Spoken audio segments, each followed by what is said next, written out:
Hello, and welcome to Omex's on-demand webinar on effectively reducing ammonia emissions from urea-containing fertilisers. In this episode, we'll be looking at all aspects of reducing ammonia emissions for agricultural farmers, with a presentation from Rothamsted's Tom Misselbrook on the importance of reducing emissions, and we'll be talking to a farmer about the importance of driving towards more sustainable operations. We'll also be looking at how Omex can help farmers achieve this, introducing our new inhibitor NitroShield and answering some key questions. First up, we'll go to Tom and his presentation on ammonia emissions from agriculture. I'm Tom Misselbrook. I'm an agricultural scientist at Rothamsted Research, based at our Northwick campus down in Devon. My research over the past 20 and more years has really focused on emissions from agriculture to the atmosphere, specifically ammonia emissions and greenhouse gas emissions. And so what I want to cover today is ammonia emissions from agriculture, but with a particular focus on emissions from nitrogen fertilizers. So I suppose we should start by asking why are we worried about ammonia emissions? And there's a few different reasons. Ammonia in the atmosphere is an air quality pollutant, and in particular, it combines with other species that are in the atmosphere, such as nitrates and sulfates, and these can form particulates, what's known as secondary particulates, and these have impacts on human respiratory health and cardiovascular disease. Second reason is the ammonia gets up into the atmosphere. It's a form of nitrogen. It can then be deposited either through rainfall or just through dry deposition coming out of the atmosphere onto the land. And this can lead to too much nitrogen being deposited in certain habitats, so eutrophication, which can lead to loss of biodiversity, changes in plant structures and so on. Third reason, it is an indirect greenhouse gas emission, so that nitrogen deposition can then lead to emissions of nitrous oxide, which is a very potent greenhouse gas. And finally, by ammonia being emitted from agriculture, it is a major nitrogen loss of nitrogen from agricultural systems, and this particularly with the rise in fertiliser prices over the recent months and years is something that farmers definitely wouldn't want to be seeing. This is a graphic from the Defra Clean Air Strategy document, which was published in 2019, and it just sort of captures those points I've just been through. So it makes the point as well that agriculture is the major source of ammonia emissions in the UK into the atmosphere. As I was saying, that the ammonia reacts with other things in the atmosphere to produce this particulate matter, which is implicated in cardiovascular and respiratory diseases. The emissions can travel from long distances from where it's emitted. Some can be redeposited very locally if it's deposited onto farmland, and that's effectively fertilizing the farmland, but it can combine with then urban emissions of nitrous oxide, for example, and contribute to smog and atmospheric quality, air quality. And then, as I was saying, this deposition of ammonia leading to excessive nitrogen in certain habitats, leading to acidification of other habitats and reducing biodiversity. So a lot of reasons why we're concerned about ammonia and why we want specifically to look at how we might reduce ammonia from the emission sources. Now, if we look at this is our current best estimate of where ammonia is coming from, and we can see that agriculture is responsible for almost 90% of total ammonia emissions in the UK. There are some emissions from industry, from transport and industrial processes, but predominantly agriculture. And then if we break that down, we can see that cattle in particular, so dairy cattle and beef cattle, together account for 50% of agricultural emissions. Poultry, pigs and sheep also making up that. And then if we look at the actual management practices within agriculture, within farms, where that is coming from, we can see that livestock housing is a large source, a major source. Manure applications to land is a major source. but also nitrogen fertilizers to land accounting for about 15%. So a not insignificant source of emissions within agriculture. And because of those reasons and the damage that ammonia can do, there is obviously pressure to reduce those emissions. The UK is signed up to international protocols, the Gothenburg Protocol in particular, but it also we have our own legislation, the National Emission Ceiling regulations. And in that, we've set ourselves a target, or we've been set a target to reduce ammonia emissions by 16% by 2030 compared to the levels in 2005. And if we look at the graph here, we can see how we're doing in terms of reducing ammonia emissions compared with some other air quality pollutants. Most of these other air quality pollutants are coming from industrial sources. And because of legislation and regulations and implementation of strategies to reduce those emissions from industrial sources, that there's been large reductions in pollutants such as sulfur dioxide, particulate matter, nitrogen dioxide, and so on. However, we haven't seen this with ammonia. Ammonia is only reduced by about somewhere between 10 and 15% over that same period. And there's a number of reasons for that, but largely it's because of the diffuse nature of ammonia emissions and the difficulty, therefore, in trying to mitigate. There's few kind of, it's not like bolting a filter onto the end of a chimney to take out the ammonia, but we'll come on to that more a bit later.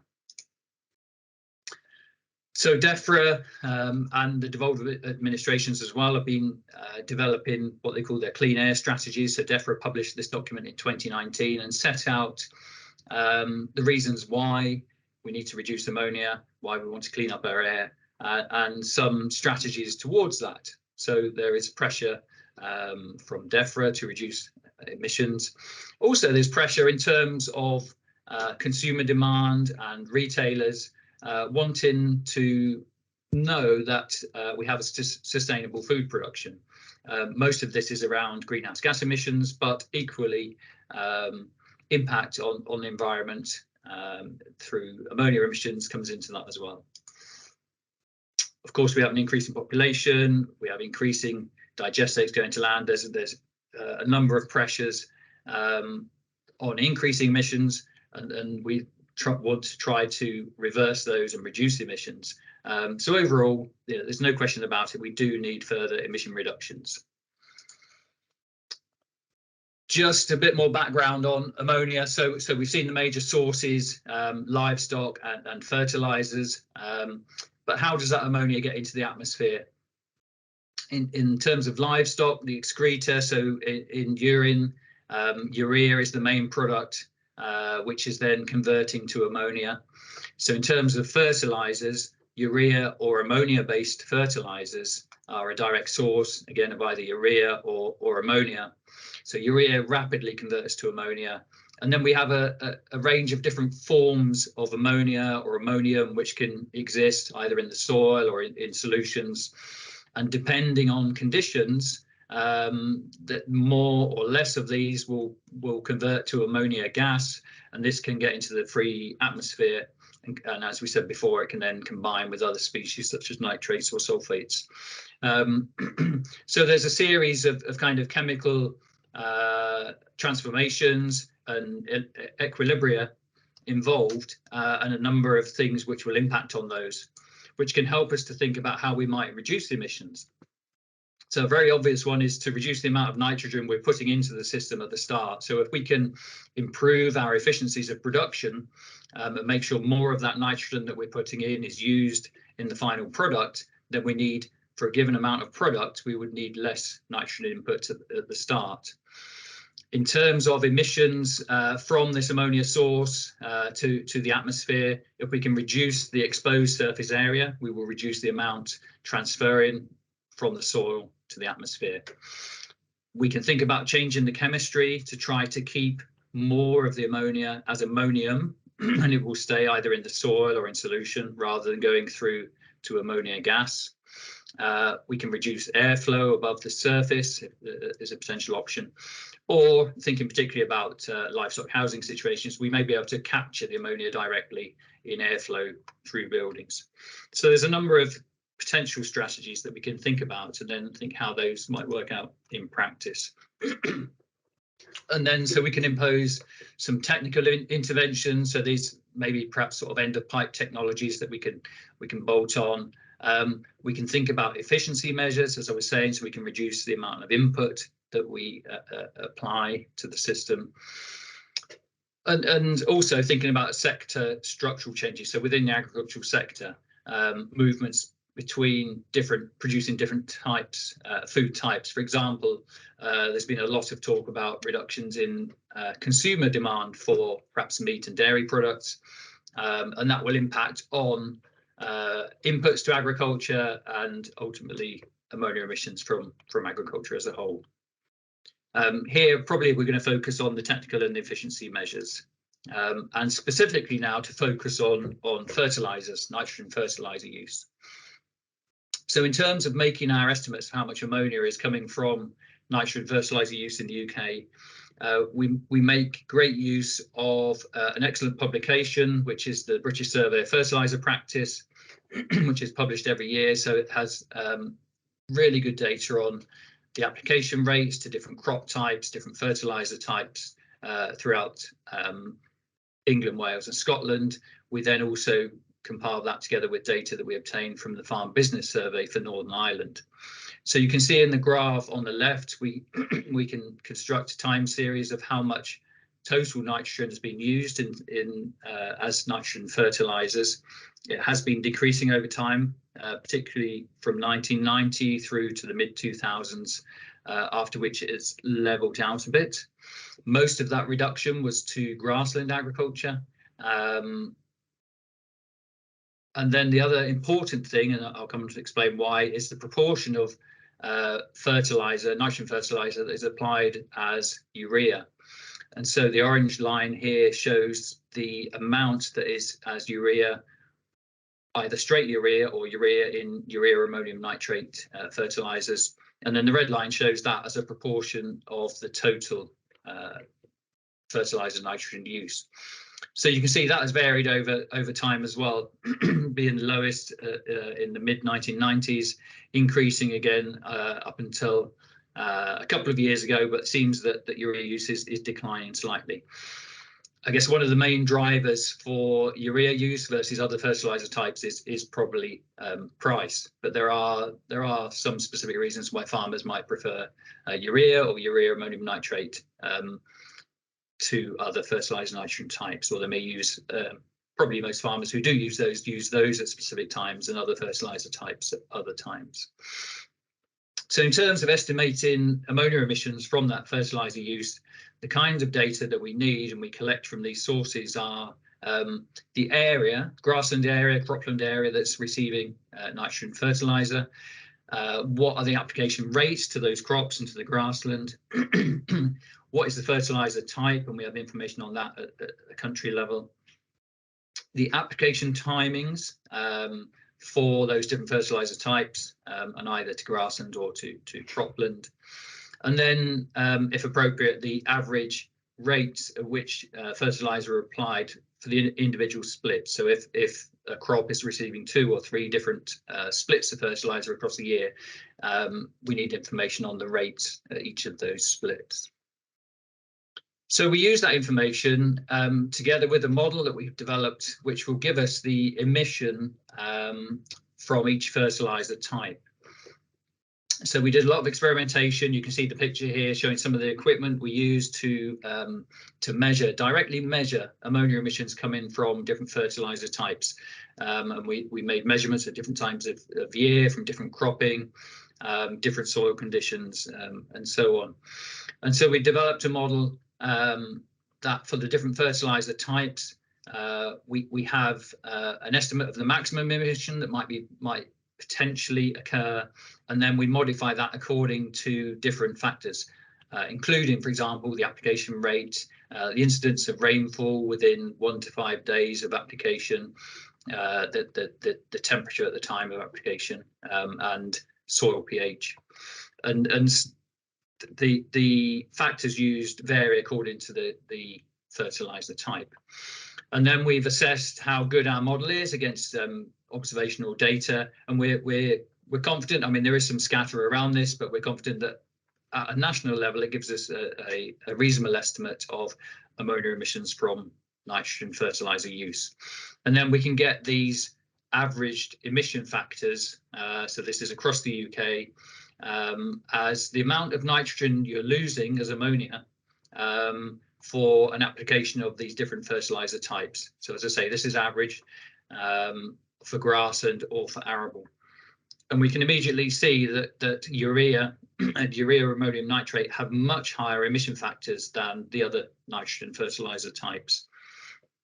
And the main reason for that is that as urea hydrolyzes to form ammonia, that is associated with a large increase in pH around the urea granule. And that then drives ammonium towards ammonia, which can then be rapidly released to the atmosphere. So it's just really the chemistry of urea hydrolysis driving that ammonia emission compared to other types, where the ammonia the nitrogen is already in the ammonia form, and there's much less of a pH change after application. So just looking at the emissions from the different fertilizer types. So this is data, our estimates for 2020. So total, as I say, it was about 15%, so about 35,000 tons of ammonia coming from fertilizer applications to agricultural land. Bearing in mind that in 2020, there was around about 15% of total fertilizer nitrogen was applied as urea or urea ammonium nitrate. If we look at the emission from those two fertilizer types, it's over 50%. So a much larger weighting, if you like, or impact of urea type fertilizers than ammonium based fertilizers. We can also, based on our knowledge of where the crops are grown and the average application rates to crops, the soil types, the temperature, the incidence of rainfall, we can also produce this sort of spatial distribution of where those emissions are coming from for fertilizers. And of course, it's no surprise that associated with the large arable cropping areas, and to some extent with the perhaps more intensive dairy grassland areas. So in terms of trying to reduce those emissions, which is where we started, what can we do regarding fertilizers? One thing we can do, and this is in terms of reducing the exposed surface area for the emission source. So we can place fertilizers into the soil, into the seed bed. And this is appropriate for some crops and for some fertilizer types. And if that nitrogen is in the seed bed, it's a much more difficult for any ammonium coming from that to get through the soil pores and up to the free atmosphere and escape as ammonia. And more of it will be either adsorbed onto soil particles, dissolved into soil moisture, and then readily taken up by the plants or by microbes in the soil. And then the second main option is the use of what's often termed as enhanced efficiency fertilizers, and there's a few different types of these. But for urea fertilizer, the main one would be the use of urease inhibitors. And so we had a large trial where we looked at the efficiency of these inhibitors combined with urea in terms of reducing ammonia emission. And on average, urease inhibitors will give a 70% emission reduction with urea fertilizer. So bringing the emission factor much closer, although still higher, than other fertilizer types. And we know some of these inhibitors are being used, and we can get the data on that from the British Survey of Fertiliser Practice, so we can reflect that in our annual calculations of emissions from UK fertiliser use. Other enhanced efficiency fertilizers, so nitrification inhibitors, can also be added to fertilizers. These are really aimed at reducing nitrous oxide emissions, nitrous oxide being a potent greenhouse gas. But some products will have both urease and nitrification inhibitors, and we don't have good data currently on the emission reduction of these dual inhibited products, if you like. And so there's a bit more research needed around those specific fertilizer types to develop our knowledge there. Also, there are on the market products, coated products, which give a slower release. With a slower release, a slower hydrolysis of urea, you get a much reduced rise in pH and therefore a much lower release of ammonia to the atmosphere. So that's another potential, but again, we don't have good data currently on the reductions in emissions that they might give. So in summary, ammonia is an important air quality pollutant, also an indirect greenhouse gas, also an important loss of nitrogen from agricultural systems. Agriculture is the main source of ammonia, and therefore, if we're trying to reduce ammonia in the atmosphere, agriculture will be the main target for mitigation. We've seen nitrogen fertilizers are an important source of emissions. Those emissions vary considerably by fertilizer type, and they are influenced by soils and by weather. But those emissions from nitrogen fertilizers can be reduced through the use of enhanced efficiency fertilizer products, provided that they have been tested and shown to do so.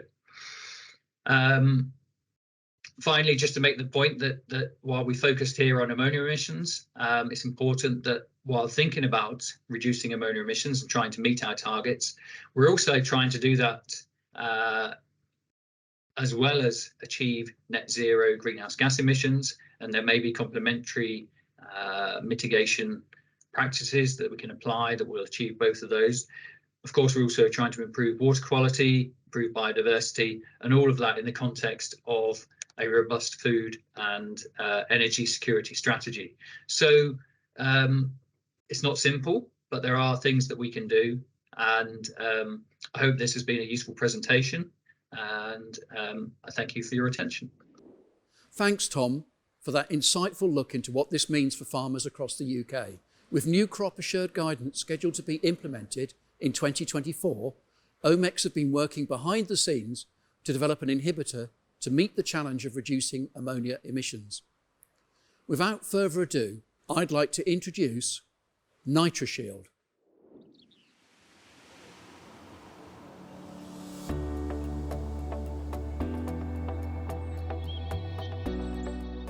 Omex have developed a brand new inhibitor to help reduce ammonia emissions and farm more sustainably. Defra has announced new rules on ammonia mitigation for urea fertiliser, which includes the use of liquid UAN fertilisers. The new ruling means that from 2024, unless mitigation measures are implemented, any fertiliser containing urea, such as UAN, excluding urea solutions for foliar applications, applied after the 1st of April must include a urease inhibitor. Including NitroShield will help growers meet legislation whilst also improving efficiency and assuring they're using the most effective application rates. NitroShield has undergone 3 years of rigorous testing. The Omex R&D team have worked to establish the most efficient and effective form of inhibitor. During these trials, we've not only looked at how effectively NitroShield reduces emissions, but what the most efficient rate farmers should use to make sure they're fully utilising their inputs and nothing is going to waste. Alongside our field trials, we've been continuously testing the product in the lab, capturing gas emissions which meet international standards, with NitroShield consistently reducing ammonia losses by more than 70%.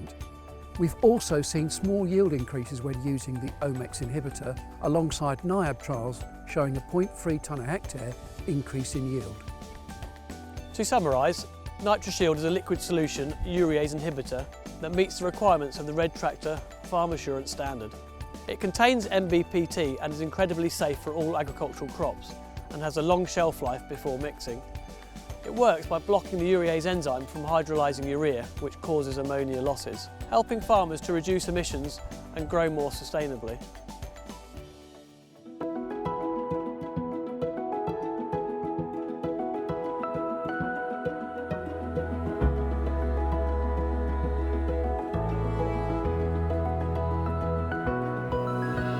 Thank you for watching our introductory video on NitroShield.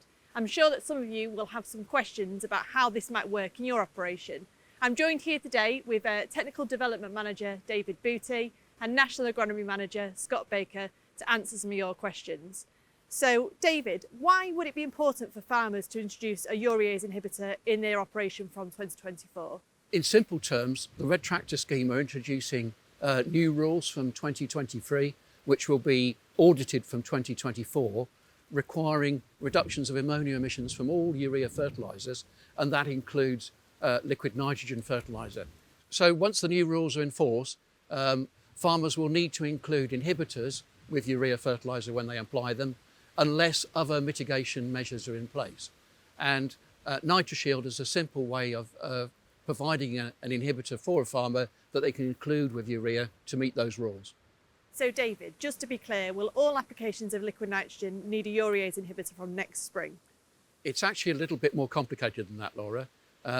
The Red Tractor rules coming in from next spring will specify that any urea fertiliser applied after the 1st of April will need a urease inhibitor with it, unless there are mitigating circumstances like incorporation, for instance, that mean you don't need it.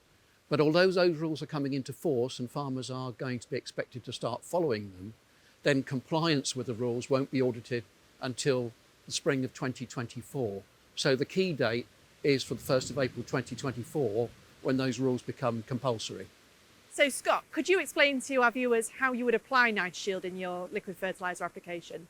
Absolutely. So applying NitroShield as your urease inhibitor is very straightforward. You tank mix it at the point of filling your sprayer, and the inclusion rates are very low. So my next question to you, Scott, is going to be how much will it cost for a farmer to use? So it really depends on each individual situation. However, on today's price of nitrogen, it equates to roughly 4 kilos of nitrogen, the cost of NitroShield. So potentially customers could cut back on their nitrogen applications. Trial data has shown a 0.3 tonne a hectare yield increase, which more than covers the cost of that, with a return of about 10 to 1. So if you could just, Scott, explain to viewers what crops is it safe to use on? So NitroShield is safe on all crops. However, it's primarily aimed at our Nitroflo plus sulphur range, so mainly grassland, cereals and oilseed rape. So something I'm sure many viewers will want to ask, is it safe to handle, David, and is it safe in soils? Yes, I mean, to reinforce what Scott just said, safety and effectiveness have been two of the key drivers we've looked at when we've been testing NitroShield. And the active ingredient in NitroShield, which is NBPT, has very low acute toxicity, so it doesn't pose a danger to the environment, and just as importantly, doesn't really affect soil microbes as well. So scientific studies have shown no adverse effect on soil microbes, even with continuous use. So David, as Technical Development Manager, could you give our viewers a little bit more information about the work you and your team have been doing in terms of research and development over the past few years? Well, to reinforce the work that's been done independently, our own in-house research and development team have been thoroughly studying the emissions from fertilisers, with and without NitroShield, in a whole range of tests in different situations, and we found that it consistently reduces ammonia emissions from urea-based fertiliser by more than 70%. And David, in your trials work, have you done anything separate to emissions that have looked at yield and protein, for example? Yes, there have been trials conducted over the past 3 years that have consistently showed a yield benefit and a slight increase in protein in wheat, which indicates better nitrogen use efficiency. And those trials are ongoing. We have trials this year, and we'll continue to have more so that we can learn more about best use and recommendations. So Scott, back to you. How well does NitroShield store on farm? So two situations really here. So NitroShield in its can has got a long shelf life, so up to 2 years. However, once it's pre-mixed, you really ideally want to be using that within 24 hours. And Scott, just on the back of that, how much will a farmer typically use? So the use of NitroShield will really depend on the farmer's situation and some of those mitigating circumstances that David's already spoken about. However, a 10 litre can for most average customers will do approximately 8 tankfuls of their sprayer. So earlier, David, you mentioned mitigation measures by a FACTS qualified advisor. Will that mean that farmers have to get approval from a FACTS qualified advisor to apply NitroShield? Not at all, Laura. No, it should become part of normal farm practice to include NitroShield with liquid nitrogen applied after the 1st of April. The only requirement for farmers is that they keep records of that for a Red Tractor audit to prove that they've done it. But there are mitigating circumstances or circumstances where you can use a lower rate. So you can use a lower rate, for instance, in low risk situations, or you can say that there's mitigating circumstances where you don't need an inhibitor, for instance, if the fertiliser's been incorporated, but those have to be signed off by a FACTS qualified advisor. So you only need the advice of the advisor if you're going to do different than put NitroShield in as a matter of course. Thanks, David. Thanks, Scott. Hopefully some of those questions and answers have helped you understand NitroShield a little bit more. Next up, we have a short technical animation to explain NitroShield a little further. NitroShield is the innovative new urease inhibitor from Omex that helps to protect the urea content of liquid fertiliser to reduce ammonia emissions and protect the environment. Developed to help farmers produce more sustainably, NitroShield aids compliance with new legislation to reduce ammonia emissions from urea-containing fertilisers. Providing advanced protection against ammonia volatilisation in loss situations, NitroShield blocks the urease enzyme from hydrolysing urea and causing ammonia losses. NitroShield has been rigorously tested to ensure the most efficient and effective results at low rates of application. Contact us now to find out how you can reduce your ammonia emissions with NitroShield from Omex. Omex's mission is to sustainably feed a growing population with a reducing impact on the environment. With the help of products such as NitroShield, we're closer to helping farmers achieve this. Next up, we're talking to Lincolnshire farmer Andrew Ward on why farming sustainably is becoming more important in UK agriculture.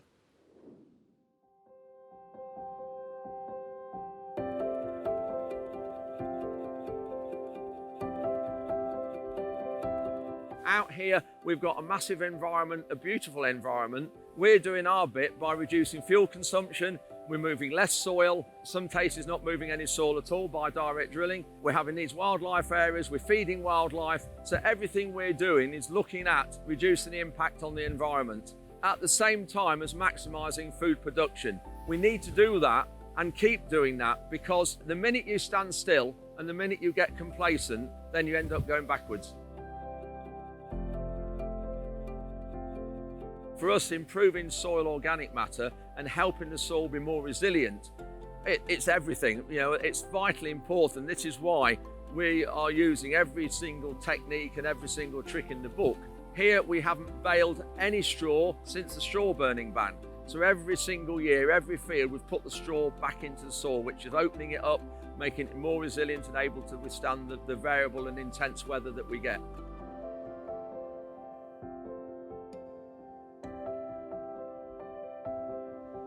We've been liquid fertiliser now probably about 5 years. I first switched from solids to liquid because we were getting a lot of striping. We're on 32 metre tram lines here, but the flower margins that I'm stood on now, when we're here, we were finding we were getting fertiliser spinning into the flower margins. Our coefficient of variation was increasing, which was wrong as well for the environment. So we were actually impacting on the environment and on our flower margins, but we're also impacting on our profitability, because those 6 metres around the edge of the field were only probably 50% at capacity for producing food. So for us, going into liquid was a bold move, but it really has paid off. We're less area to store our fertiliser. There's tanks in the yard. We've got 150,000 litres of fertiliser there stored. We've had better crops, we've had yield increases, but for me the biggest thing is we're now growing consistent crops across the whole field.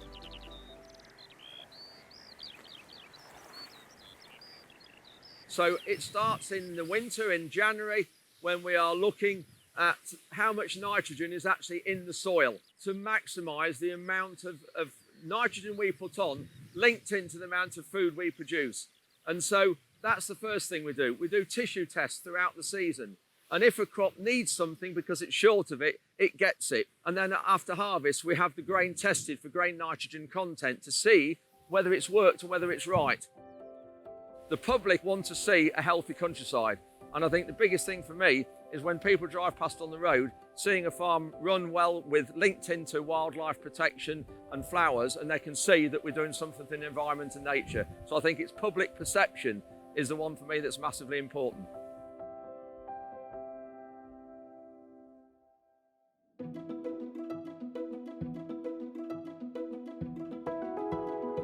Thank you for joining us today on our webinar about reducing ammonia emissions, farming sustainably and introducing NitroShield.